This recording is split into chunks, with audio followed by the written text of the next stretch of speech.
Eu quero estar te convidando a abrir sua Bíblia lá em Lucas.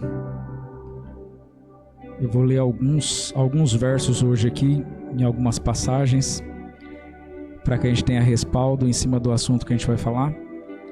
Mas eu vou começar aqui com Lucas 19.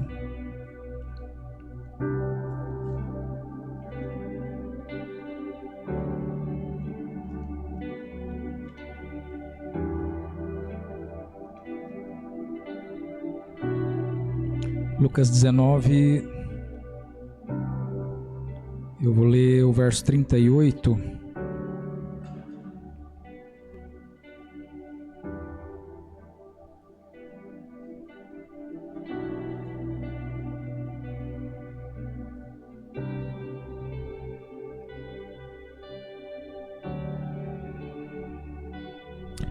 Perdão, gente, não é Lucas não, é João, tá? É o Evangelho de João no capítulo 19.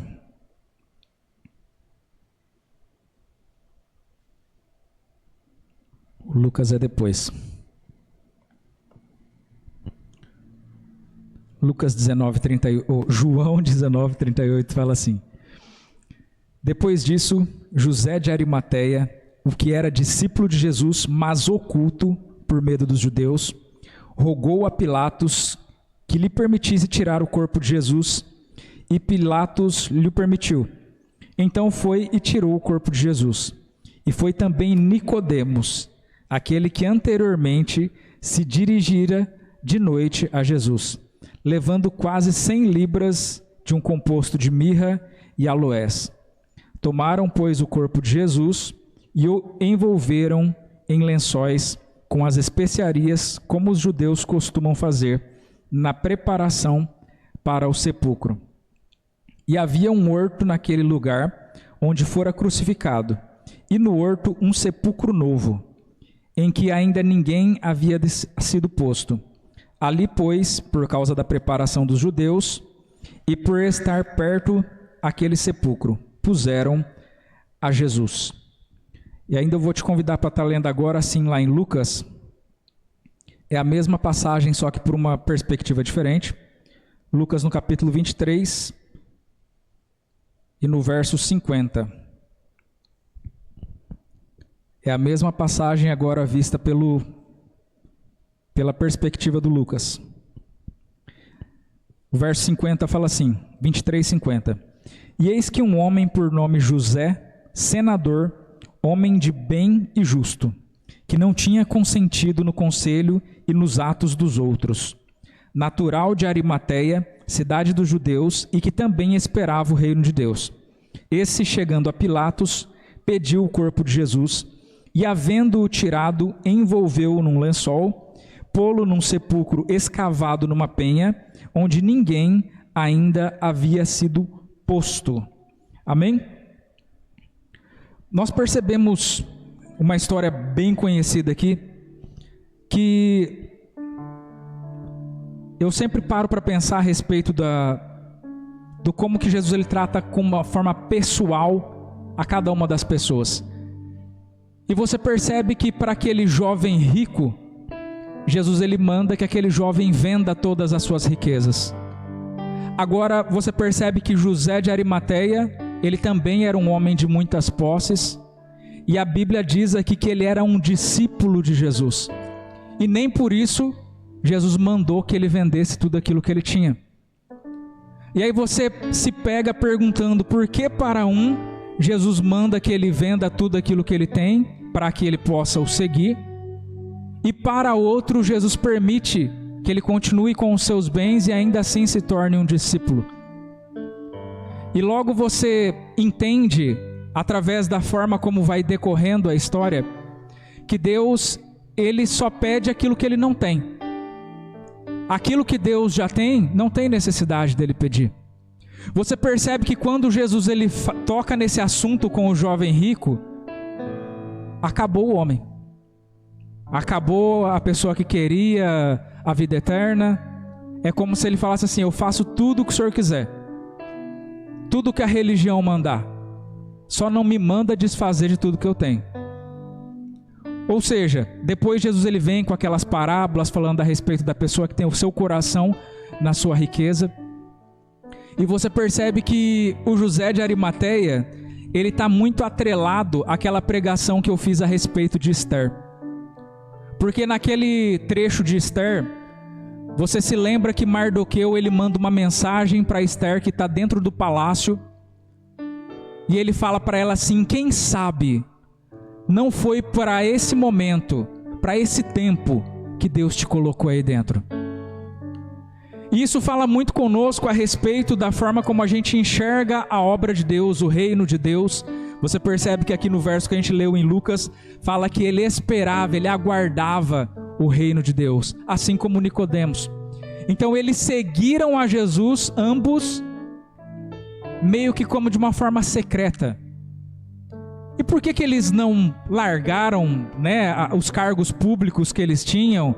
Eles não saíram da política porque só tinha podridão naquele meio ali, e eles não fizeram igual os discípulos e saíram seguindo Jesus por aí? Porque eles perceberam que eles poderiam contribuir muito mais para o reino de Deus de onde eles estavam, do que se eles abandonassem tudo aquilo que eles tinham. E aqui mais uma vez a gente cai naquela questão que eu sempre toco, porque quando nós falamos a respeito de fazer a obra de Deus, de viver um ministério, automaticamente as pessoas já pensam: então eu tenho que sair do meu trabalho e ir morar na África para fazer missão. E você percebe que o reino de Deus, ele se expande por todas as esferas da sociedade. Quem sabe não foi para um motivo como esse que Deus te plantou aonde Ele te plantou, que Ele te colocou aonde você está hoje. Você percebe que na vida do cristão nada é por acaso. Todas as coisas cooperam para o bem daqueles que amam a Deus e que foram chamados segundo o seu propósito. Nada é por acaso. Tudo tem um motivo em específico. E até a riqueza de José de Arimateia, até o cargo público que ele tinha, porque fazia com que ele pudesse chegar diante de Pilatos. Ele não precisou pedir para ninguém ir lá falar com Pilatos. Ele mesmo se apresentava na frente do imperador. Então tudo isso dava uma liberdade para ele, que se ele não tivesse esse cargo, ele não teria. E da mesma forma Nicodemos, que mesmo depois de tendo conversado presencialmente com Jesus, ele não abriu mão daquilo que ele estava fazendo ali no Sinédrio. Ele continuou exercendo, fazendo diferente.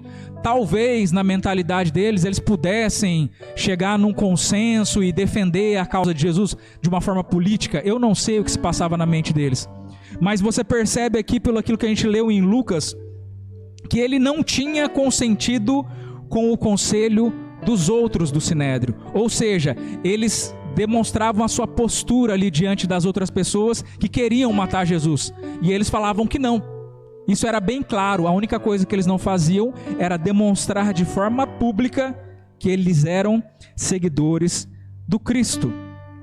Então você percebe que por mais que José de Arimateia ele não estivesse andando com Jesus, ele já estava o servindo.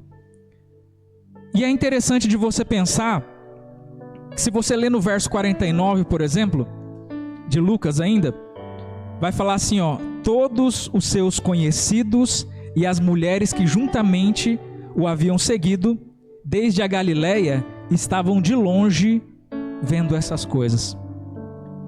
Tem bastante a ver com aquele ditado popular que diz que os amigos são aqueles que vêm quando está todo mundo indo. Porque nesse momento, esse mesmo Cristo das multidões, esse mesmo Jesus que o tempo todo andava rodeado de tão grande multidão de pessoas, agora ele estava totalmente sozinho. E os seus seguidores, os seus discípulos, as mulheres que andavam com eles, estava todo mundo de longe, morrendo de medo de ser preso também. E nesse mesmo momento, onde não tinha ninguém por ele, é que aparece essas duas personalidades que até então o seguiam em secreto.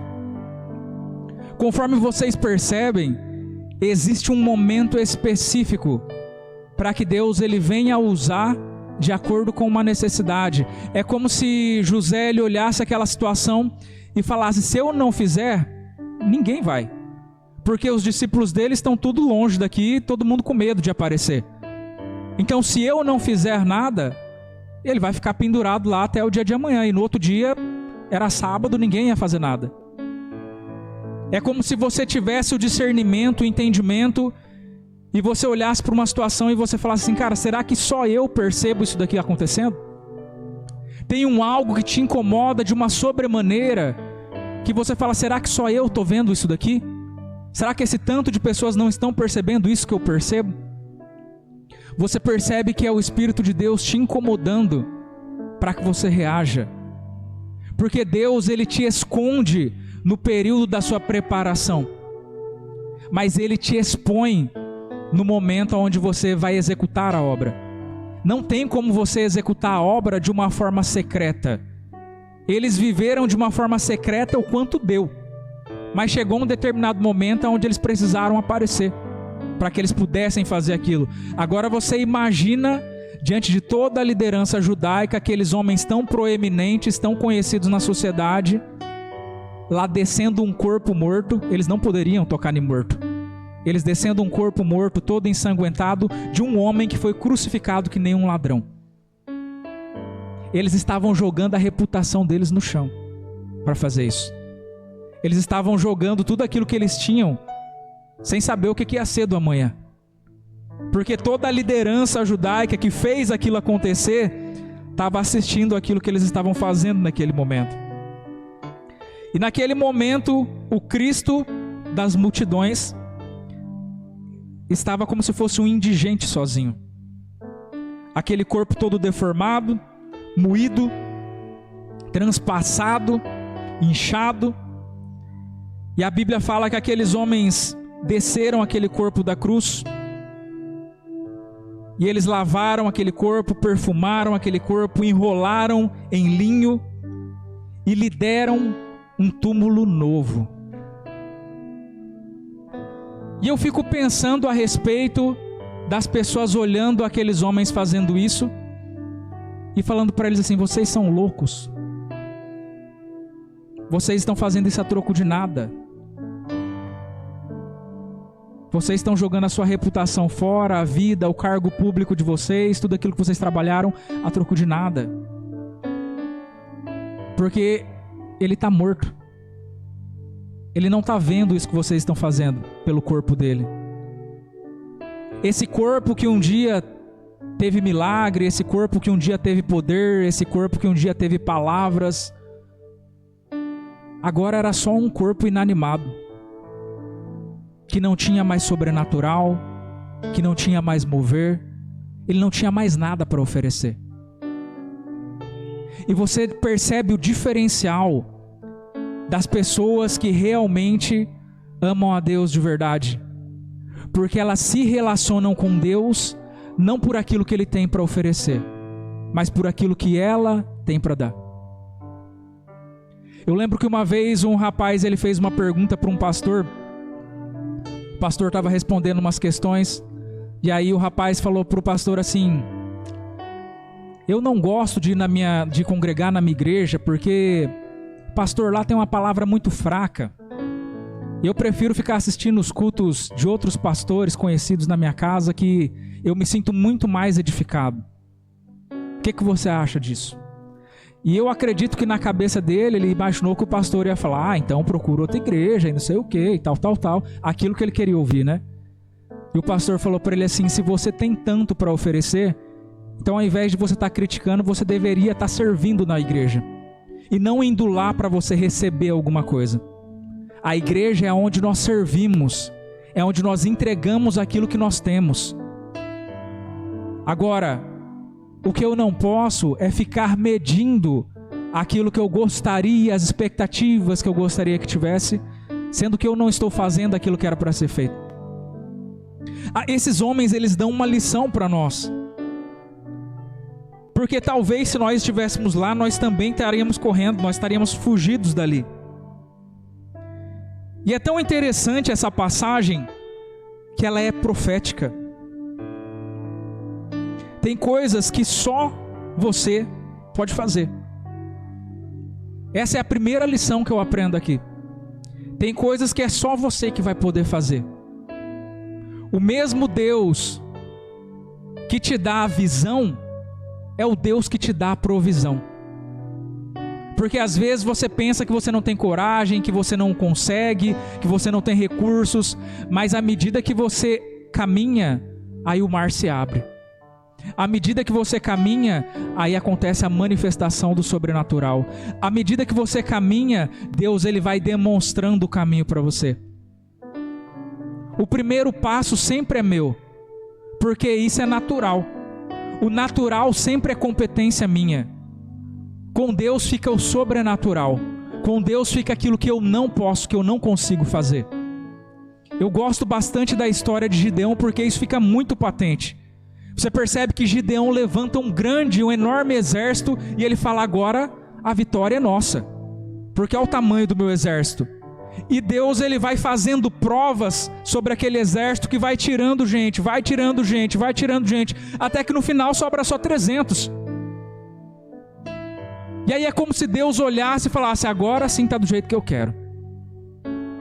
Porque o que Deus ele quer é simplesmente que você entre no lugar da guerra e faça o que Ele está mandando você fazer. Porque quem vai garantir a vitória é Ele. Ser o melhor de todos não é a sua responsabilidade. A sua responsabilidade é simplesmente fazer aquilo que Ele está mandando você fazer. O resto Ele se encarrega. Ele fala isso para Josué. Ele fala: ser forte e confiante, não te pasme e nem te espante, porque o Senhor seu Deus, aquele que te enviou, estará contigo em todos os lugares, por onde quer que você vá. Não é a respeito de você, é a respeito daquele que te envia. E você imagina esse homem ouvindo as pessoas falando para eles: vocês estão gastando seu tempo, vocês estão arriscando a vida de vocês, não vale mais a pena, Ele não pode mais ver vocês, esse corpo morto, sujo, abandonado. O que as pessoas elas não entendiam é que esses homens eles estavam entrando para a história. Quando eu falo que esse texto é profético, eu não estou usando aqui de uma forma de tentar aumentar aquilo que é. Se você for lá em Isaías 53, você vai perceber que ele está contando exatamente essa mesma história aqui. A diferença é que ele está contando essa história 400 anos antes disso acontecer. E ele fala assim: quem deu crédito à nossa pregação? E a quem se manifestou o braço do Senhor? Porque foi subindo como renovo perante ele, e como raiz de uma terra seca, não tinha parecer nem formosura. E olhando nós para ele, nenhuma beleza víamos para que o desejássemos. Era desprezado e o mais indigno entre os homens, homem de dores, experimentado nos trabalhos, e como um de quem os homens escondiam o rosto. Era desprezado, e não fizemos caso dele, caso algum. Verdadeiramente, ele tomou sobre si as nossas enfermidades, e as nossas dores ele levou sobre si. E nós o reputamos por aflito, ferido de Deus e oprimido. Mas ele foi ferido pelas nossas transgressões e moído pelas nossas iniquidades. E o castigo que nos traz a paz estava sobre ele, e pelas suas pisaduras fomos sarados. Todos nós andamos desgarrados como ovelhas, cada um se desviava pelo seu caminho, mas o Senhor fez cair sobre ele a iniquidade de todos nós. Ele foi oprimido, mas não abriu a boca. Como um cordeiro foi levado ao matadouro, e como a ovelha muda perante os seus tosqueadores, ele não abriu a boca. Da opressão e do juízo foi tirado. E quem contará o tempo da sua vida? Porquanto foi cortado da terra dos viventes, e pela transgressão do meu povo foi ele atingido. Agora presta atenção nesse verso 9. E puseram a sua sepultura com os ímpios, e com o rico na sua morte, porquanto nunca fez injustiça, nem houve engano na sua boca. Você percebe que até a sepultura do José de Arimateia estava descrita aqui lá em Isaías 53? A riqueza de Arimateia, que eu comecei falando aqui para vocês, da diferença da riqueza dele para a riqueza do jovem rico, já estava descrita há 400 anos atrás, que era o túmulo dele que Jesus iria usar. E quando eu falo para vocês que Deus ele já tem uma história escrita para você, e que muitas das vezes, assim como no livro que o pastor estava citando aqui, nós decidimos viver a nossa própria e achamos que a nossa vida se resume a isso, porque nós não entendemos que Deus ele já escreveu uma história, só que eu fico achando que a minha é melhor do que a dele. Porque muitas das vezes, para viver a história dele, eu vou ter que agir com ousadia. Eu vou ter que fazer aquilo que normalmente eu não faria. Eu vou ter que ir contra muito daquilo que as pessoas estão falando para mim não fazer. Eu vou ter que desapontar muita gente. Mas no final das contas, por mais que eu tenha sido desconhecido de tantas outras pessoas, nos últimos dias, no fim dos dias, eu serei conhecido por Ele. Ele terá o meu nome escrito. E para a gente estar finalizando esse entendimento a respeito do quanto esse texto é profético sobre nós, é normal que talvez você esteja pensando, Júnior, normalmente a gente prega a respeito do Cristo ressuscitado. Nós falamos a respeito dos milagres que Jesus fez. Você vem em pleno domingo falar a respeito do corpo morto de Jesus.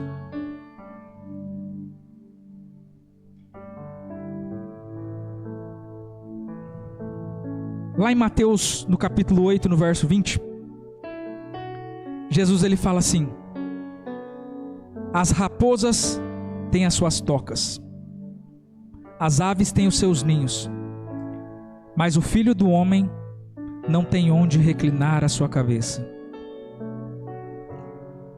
Jesus ele está falando mais uma vez de uma ação profética aqui. Sabe por quê? Porque quando você pega João 18, no verso 1, você vê Jesus dando o seu último suspiro ali. E conforme você viu no capítulo 8, ele está falando que não tem onde reclinar a sua cabeça. Só que no capítulo 18, fala assim, inclinando a cabeça, ele entregou o seu espírito. Isso aqui é a revelação do nascimento da igreja. O que a igreja tem a ver com isso, Júnior? A igreja é o corpo de Cristo. Enquanto Cristo estava sozinho, ele não tinha onde reclinar a sua cabeça, porque não tinha um corpo que pudesse lhe sustentar. Mas na sua crucificação, o maligno ele teve o maior golpe que ele nunca pôde imaginar: o nascimento da igreja. E ali Cristo ele pôde inclinar a sua cabeça porque o corpo tinha nascido. Você percebe que ali em 1 Coríntios, no capítulo 12 e no verso 27, Paulo ele vai falar que a igreja é o corpo de Cristo. E o que isso tudo tem a ver com Jesus morto lá na cruz, com o José de Arimateia? Da mesma forma como José de Arimateia, ele se entregou por aquele corpo inanimado, ele colocou a sua cabeça, o seu pescoço à prova, apostando, investindo em um corpo que já não tinha mais nada para oferecer. O que ele não sabia é que esse corpo iria ressuscitar.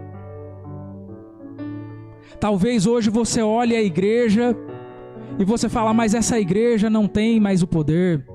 Eu não vejo o mover, eu não vejo acontecer. Conforme aquele rapaz perguntou para o pastor ali, é uma igreja fria. O que você não leva em consideração é que esse corpo ainda vai ressuscitar. Nós percebemos um mover ali ontem da igreja. Isso é um pouco de tudo aquilo que a igreja tem a capacidade de fazer. Você percebe que quando esse corpo ele ressuscita, e agora eu estou falando de Cristo, ele já não ressuscita mais todo ensanguentado. Ele já não ressuscita mais fraco, flagelado. Ele ressuscita transformado. Ele ressuscita com todo o poder. Ele fala assim, eis que é-me dado todo o poder no céu e na terra.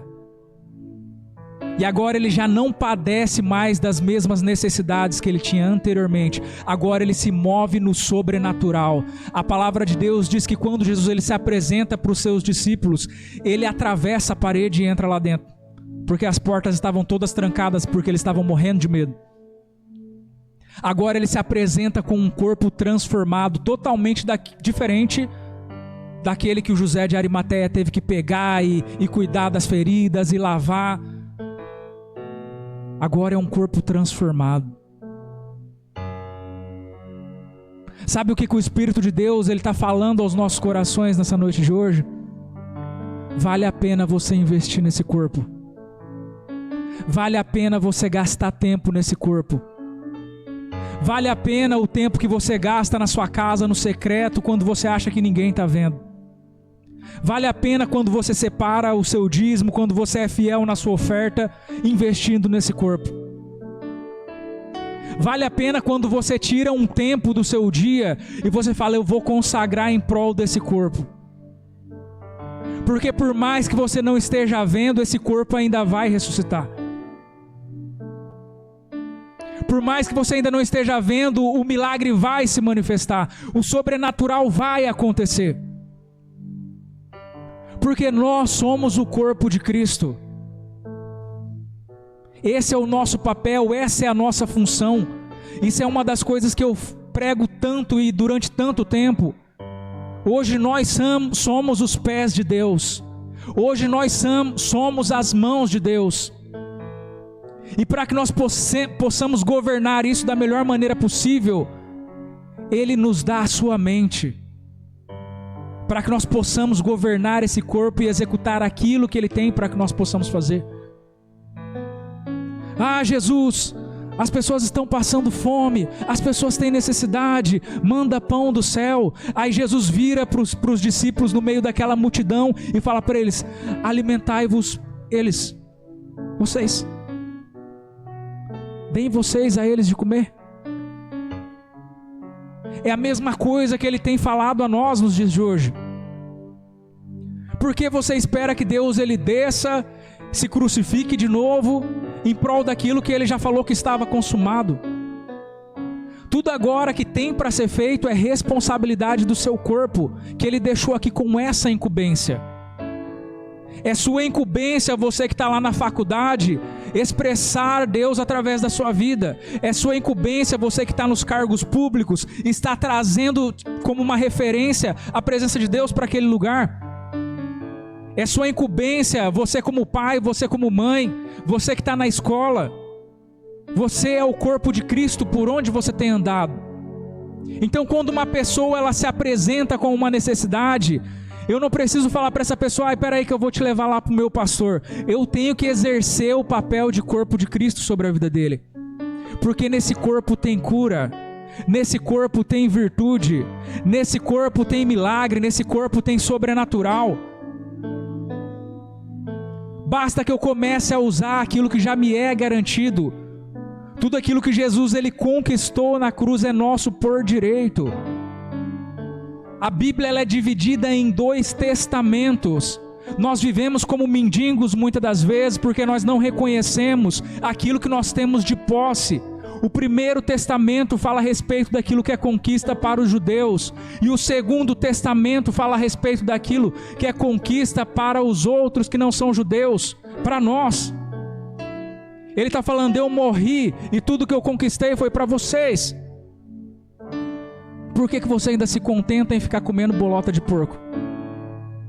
Essa que é a questão. Eu gostaria de pedir para que você ficasse de pé.